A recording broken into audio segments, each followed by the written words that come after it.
देखो, कहते हैं ना कि इतनी शिद्दत से तुम्हें चाहने की कोशिश करी है कि जर्रे जर्रे ने तुमसे मिलाने की साजिश रची है। तो ये देखो, कहने में बहुत आसान काम है, लेकिन हकीकत यही है कि इतनी शिद्दत से चाहने के लिए उसके बारे में पूरी चीजों का आइडिया लगना बहुत जरूरी है। दिल्ली यूनिवर्सिटी हर बच्चे का ड्रीम कॉलेज है, लेकिन कई सारे बच्चों को इसके बारे में बहुत डिटेल आइडिया है नहीं, बहुत डिटेल जानकारी है नहीं। और जरा सी गलती तुम्हारे को डीयू से जस्ट बाहर निकाल के फेंक देती है, जो तुम्हारे सालों का सपना होता है उसको चकनाचूर कर देती है। तो इस वजह से जो भी बच्चा दिल्ली यूनिवर्सिटी को टारगेट कर रहा है सीवीटी के थ्रू, आपको ये सेशन देखना बहुत ज्यादा बेहद जरूरी है, क्योंकि सेशन में मैं आपको वो सारे पॉइंट समझाने वाला हूं जो डीयू के सबसे पहली बात तो ऑफिशियल है, दूसरी बात सारे के सारे ऐसे पॉइंट हैं जिनमें अगर तुम गलती करोगे, एक भी गलती तुम्हारे लिए इतनी भारी पड़ सकती है कि तुम्हारा ये पूरा साल बेकार जा सकता है, और हो सकता है कि तुम्हारी सारी मेहनत भी बेकार चली जाए। तो एक बार पूरे जितने भी मेरे बच्चे देख रहे हैं, पूरा सेशन एक बार अच्छी तरीके से आप लोग डिटेल में जरूर देखना। ये डीयू की ऑफिशियल वेबसाइट है। हालांकि मैंने इसको पूरा बाकायदा पढ़ वढ़ के तुम्हें ढंग से तुम्हारे लिए, तुम जानते हो कि मैं कभी भी विदाउट रिसर्च नहीं आता तुम्हारे सामने। अगेन अच्छी तरीके से पढ़ के तुम्हारे सामने मैं आया हूं। मुझे मालूम है तुम में से कई सारे बच्चे नहीं पढ़े होंगे डीयू का ब्रोशर अभी तक भी, जो कि तुम्हें पढ़ना चाहिए, लेकिन स्टिल तुम जानते हो तुम्हारे लिए यार हर काम मैं कर देता हूं। तो ये पेज नंबर 12 डीयू का जो ऑफिशियल ब्रोशर है ये वही है। पेज नंबर 12 पे इंपॉर्टेंट पॉइंट है, और ये इंपॉर्टेंट पॉइंट तुम्हारे लिए सबसे ज्यादा जरूरी है। एक बार जरा इसको पढ़ो, एक एक पॉइंट जरा हम इसको समझेंगे अच्छी तरीके से। लिखा है, पहली बात तो सीवीटी 2024 में जो भी डीयू में जो भी एडमिशन होगा वो सीवीटी 2024 के स्कोर के बेस पर ही होगा। तो जो लोग ये आपस में फेंकते हैं कि डीयू में मैनेजमेंट कोटा चलता है, डीयू में तो ये डोनेशन से एडमिशन हो जाता है, किसी की कुछ मत सुनना। हाँ, यहां पर दो चीजें ऐसी हैं जो कि school of open learning SOL और इसके अलावा NC web and for foreign national, बस ये जगहों को छोड़ के बाकी हर एक जगह पर आपको सीवीटी 2024 के थ्रू ही एडमिशन होगा। अदरवाइज दूसरा और कोई जरिया नहीं है एडमिशन का। समझ आ गया? इसमें तीसरा पॉइंट बहुत जरूरी है, the candidate must have studied and pass class 12th examination or its equivalent from single recognised board only. मतलब कई सारे लोग डबल बोर्ड से अपना 12वीं करते हैं, तो अगर कोई डबल बोर्ड से है, भैया डीयू को मालूम चल जाएगा, निकाल के फेंक देगा। तो प्लीज आप इस बात को लेके अपने दिमाग में रख लो, सिंगल बोर्ड से ही आपका 12वीं होना चाहिए, जो कि मोस्ट ऑफ द बच्चों का होता भी है। अगली चीज, the candidate must have studied and pass class 12th examination of any board university या any foreign country recognised equivalent to 10+12 system, जो कि association of Indian university AIU act के द्वारा। तो आपका जो क्लास 12th है वो प्रॉपर रिकॉग्नाइज्ड बोर्ड के द्वारा ही होना चाहिए। अगला पॉइंट है, for admission to university of Delhi it is mandatory for the candidate to appear in the CVT UG 2024 in those subject in which he or she appeared has passed class 12th। आपको अगर DU में जाना है तो आपको उसी subject में class 12th होना चाहिए जिस सब्जेक्ट में आप CVT दे रहे हो। अगर आपका मान लो लेट से मैथमेटिक्स नहीं है क्लास 12th में और तुम मैथ का पेपर दे रहे हो CVT में, तो तुम्हारे डीयू के किसी काम का नहीं है। कुल मिला के मुद्दे की बात यह है, जिस सब्जेक्ट से 12वीं तुमने पढ़ रखा है वही CVT में लो, तभी तुम डीयू में जा पाओगे, अदरवाइज नहीं जा पाओगे। अगला बहुत एक इंपॉर्टेंट पॉइंट है, अगर मान लो 12वीं में तुमने कोई दूसरा सब्जेक्ट पढ़ रखा है, जैसे फॉर एग्जाम्पल तुमने 12वीं में बायोकेमिस्ट्री पढ़ रखा है, यहां पर लिखा हुआ है, और तो ऐसे केसेज में तुमको जो CVT में पेपर दोगे वो तुम बायोलॉजी से पेपर दोगे। इसमें इसने एक क्लियर कट मेंशन कर रखा है कि क्लोजली रिलेटेड सब्जेक्ट होना चाहिए। जैसे मान लो तुमने 12वीं में कोर मैथमेटिक्स पढ़ रखा है और आगे तुम ये चाहते हो कि मुझे अप्लाइड मैथमेटिक्स में जाना है, तो तुम्हारे को पेपर कोर मैथ्स में ही देना पड़ेगा, क्योंकि कोर मैथमेटिक्स अप्लाइड मैथमेटिक्स के क्लोजली रिलेटेड है। ठीक है, यहां पर एक चीज और लिखा है, ये क्लोजली रिलेटेड वाला जो मुद्दा है ना, ये डीयू के पास भाई बाइंडिंग है। अगर उसकी मर्जी है वो मानेगा भी, उसकी मर्जी है नहीं भी मानेगा। तो ये चीज थोड़ी सी कंफ्यूजिंग चीज है। अगले पॉइंट पर आते हैं, allocation and admission will be based on only on combination of language domain specific subject या GT in which a candidate has appeared in CVT 2024 as per the respective program specific eligibility। Program specific eligibility कहां है? इसी brochure को नीचे scroll करोगे तो हर एक programme की स्पेसिफिक एलिजिबिलिटी है। तो जिस प्रोग्राम की एलिजिबिलिटी जो है, नंबर तुम्हारा उतने में ही काउंट होगा। मान लो तुमको केमिस्ट्री ऑनर्स करना है, केमिस्ट्री ऑनर्स का कॉम्बिनेशन क्या है? Physics chemistry. मान लो तुमने लिया 3 डोमेन, फिजिक्स केमिस्ट्री मैथमेटिक्स, और उसके साथ साथ लैंग्वेज कंपलसरी 30%। ठीक है, अब तुमने लेट से तुमने पेपर दे रखा है एक और फिजिकल एजुकेशन का, तो फिजिकल एजुकेशन तुम्हारे किसी काम का नहीं है। तो जिस एलिजिबिलिटी में जो जो सब्जेक्ट की नीड है बस वही काउंट होगा, उसके अलावा दूसरा सब्जेक्ट काउंट नहीं होगा। यहां पर देखो एक चीज और लिखा है, only the score obtain in CVT UG 2024 will be consider for admission to the 2024-25। अगर तुमने इसके पहले 2-3 बार सीवीटी का पेपर दिया है 2 सालों से पिछले, और तुम्हारा सिलेक्शन मान लो डीयू में नहीं हो रहा है, तो उन स्कोर कार्ड का कोई कीमत नहीं है। तुमको अगर 2024-24 वाले साइकिल में जाना है तो इसी साल तुमको पेपर देना पड़ेगा। अगला पॉइंट है, the candidate must read the program specific requirement carefully.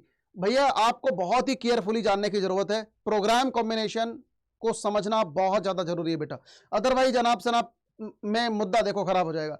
मान लो तुम्हारे को BBFIA करना है या BMS करना है, तो तुमको 3 डोमेन पढ़ने की जरूरत ही नहीं है। GT पढ़ लो, लैंग्वेज पढ़ लो और एक डोमेन पढ़ लो, मैथ ले लो, इतने में तुम्हारा काम बन जाएगा। तो तुमको बाकी डोमेन में नौटंकी करने की जरूरत नहीं है। तो कुल मिला के बात यह है कि आप प्रोग्राम एलिजिबिलिटी को अच्छी तरीके से बेटा समझो। आप प्रोग्राम एलिजिबिलिटी समझोगे, आपका बर्डन ऑटोमेटिकली कम हो जाएगा। अगला देखो पॉइंट क्या है, the candidate are advise to check that he satisfied the eligibility criteria. मतलब कुल मिला के तुम्हारा जो एलिजिबिलिटी क्राइटेरिया है वो DU के साथ में मैच करना चाहिए। अगर एलिजिबिलिटी क्राइटेरिया मैच नहीं करता है तो तुमको DU बाहर निकाल सकता है, ये उसकी मर्जी है। लिखा है कि उसी के मतलब ये कैंडिडेट का अपना रिस्क है। अब मान लो तुम EWS कोटा से बिलोंग नहीं करते और तुमने EWS का सर्टिफिकेट बनवा लिया, बाद में डिफॉल्ट पाया गया, फिर भाई वो तुम्हारा रिस्क है, उसमें DU का रिस्क नहीं है। तो उसने ये क्लियर कट यहाँ पे मेंशन कर दिया है, ऐसे केसेज में तुम्हारा जो है कैंसिल हो जाएगा। अगली चीज, grievance related to non appearance in the CVT 2024 for require. अब मान लो तुमने मैथमेटिक्स, अब मान लो BMS करना है, अब BMS के लिए मैथमेटिक्स कंपलसरी है और तुमने मैथमेटिक्स का पेपर नहीं दिया। अब तुम ये चाह रहे हो कि DU में हम कोई मेल लिख के या कोई काम ऐसा कर दें कि हमारा एडमिशन हो जाए, तो नहीं होगा। ऐसे टाइप के ग्रीवांस से DU इंटरटेन नहीं करेगा, क्लियर कट लिखा हुआ। अगला है, before registering for CVT 2024 the candidate advise to carefully read the 2024-25 का बुलेटिन। और इसके अलावा ये पूरी चीजों को पढ़ लेना केयरफुली ढंग से कि क्या क्या डॉक्यूमेंट लगेंगे, क्या क्या सारी चीजें लगेंगी। बाय द वे सारे डॉक्यूमेंट्स वगैरह सब तुम्हें बता रखा है, तो उसमें ज्यादा घबराने की जरूरत है नहीं। सारे डॉक्यूमेंट 31 मार्च 2024 के बाद के ही होने चाहिए। Candidate must be careful while filling the CVT UG 2024 form as certain field. यहां पर एक चीज ध्यान रखना, तुम्हारा नाम, सिग्नेचर, फोटोग्राफ, ठीक है, ये सारी चीजें, ये 3 क्रेडेंशियल, नाम, सिग्नेचर, तुम्हारा फोटो, ये जो CVT के फॉर्म में होगा DU उसी को एज इट इज कैच कर लेगा। जब इसकी काउंसलिंग होगी एज इट इज तुम जैसे ही अपना डालोगे वो यही ले लेगा। तो अगर तुम्हारा ये गलत होगा तो तुम्हारा ऑब्वियस सी बात है कि DU की काउंसलिंग में भी गलती हो जाएगी। ऐसे केसेज में तुम्हारा करियर बेटा बेकार हो सकता है।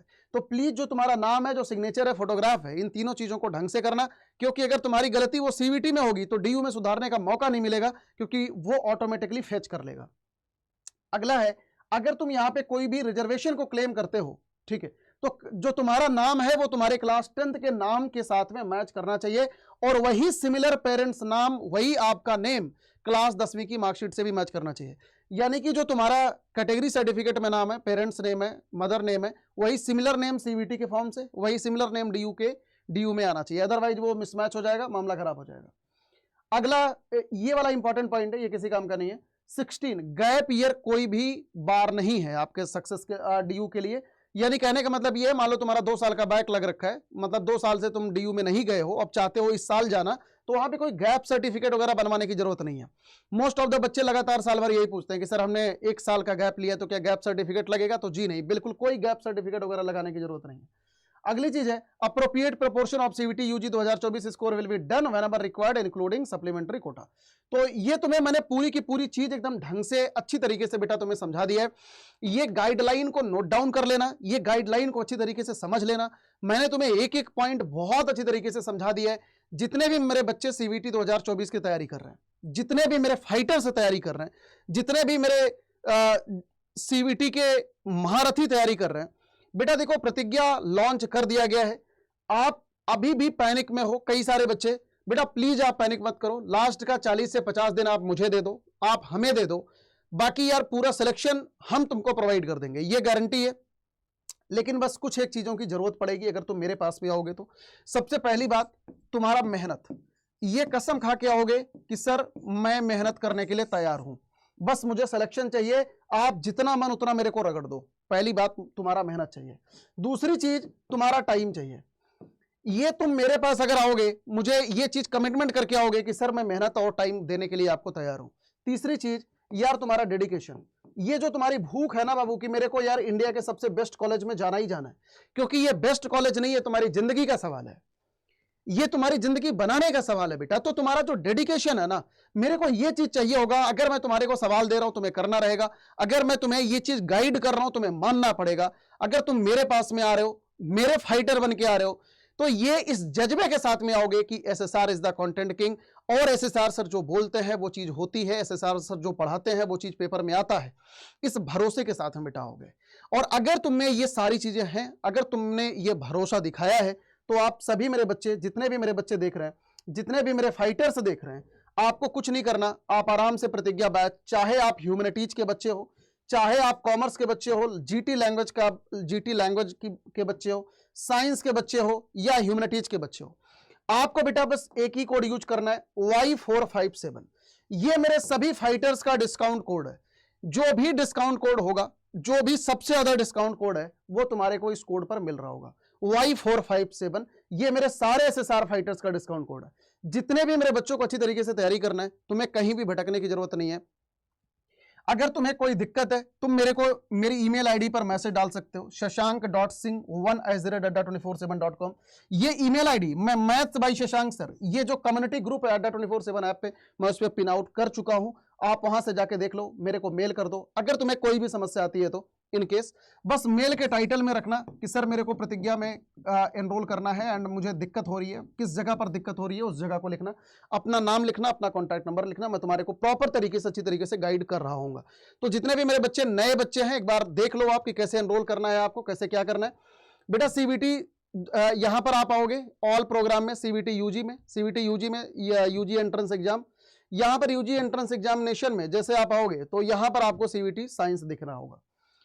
जो बच्चा साइंस का है वो साइंस में आएगा। ह्यूमैनिटीज वाले बच्चों के लिए भी बेटा यही सिमिलर कोड है। ह्यूमैनिटीज वाला जो बच्चा है, जिन बच्चों को आर्ट साइड से पढ़ना है, ये कोड तुम्हारे आर्ट साइड में भी वर्क करेगा, ये कॉमर्स में भी वर्क करेगा, ये साइंस में भी वर्क करेगा।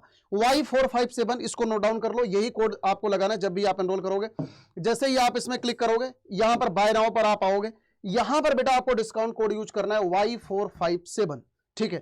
जैसे ही आप Y457 यूज करोगे, आपको सबसे ज्यादा मैक्सिमम डिस्काउंट यहां से आप देख सकते हो आपको मिल रहा होगा। ये मेरा फैकल्टी कोड है जो मेरे एसएसआर फाइटर्स के लिए है। जिन बच्चों को सच में अगर जीतने का जज्बा है, ये उनका कोड है।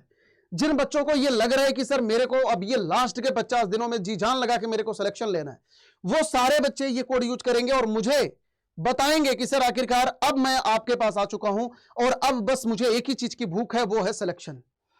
मेरे पास बेटा आना, ये कोड यूज करके और अपने सिलेक्शन की भूख लेके मेरे पास आना। क्योंकि मैं कहता हूं ना तुम लोगों को कि जो अपने ऊपर खर्च करते हैं उन्हीं को लोग गूगल पे सर्च करते हैं। अगर मैं तुम्हारे सामने यहां पर खड़ा होना, अगर इंडिया के हर इंसान तक अगर मेरी वीडियो जा रही है ना बेटा, अपने ऊपर अथाह इन्वेस्टमेंट कर रखा है, तब जाके मैं तुम्हारे सामने यहां पे खड़ा हूं। तो तुम भी अपने ऊपर खर्च करो, किसी दूसरे के ऊपर नहीं, और दिल लगा के पढ़ाई करो। और भाई बस देखो सक्सेस दूर नहीं है, बस कुछ एक दिनों की बात है, एकदम दम लगा के पढ़ाई करो, बाकी सब यार हमारे ऊपर छोड़ दो। तुम्हारे सामने इंडिया की सबसे बेस्ट टीम खड़ी हुई है, तुम्हारा सिलेक्शन बिल्कुल भी दूर नहीं है, टेंशन मत लो, आराम से, क्योंकि तुम्हारे सामने वो फैकल्टीज है जो पिछले 2 सालों से भाई रगड़ के ना तुम्हारा सिलेक्शन दे रहे हैं तुम्हारे सामने। और इस चीज का गवाह बेटा सीवीटी अड्डा का जो सिलेक्शन रेट है वो है। डीयू में हर 4 बच्चों में से 1 बच्चा सीवीटी अड्डा का है। तो अगला नंबर तुम्हारा ही है, आराम से फर्स्ट क्लास तैयारी करो, डोंट वरी, ठीक है। तो ये आपको बस करना है क्या है, आराम से कूपन कोड यूज करो Y457 और अच्छी तरीके से हरा के पढ़ाई करो, ठीक है। तो मिलता हूं सभी मेरे बच्चों से, सभी मेरे फाइटर से प्रतिज्ञा में। Thank you so much for watching this session. सभी मेरे बच्चों को God bless you all, bye bye, take care, all the best बेटा, टेक केयर।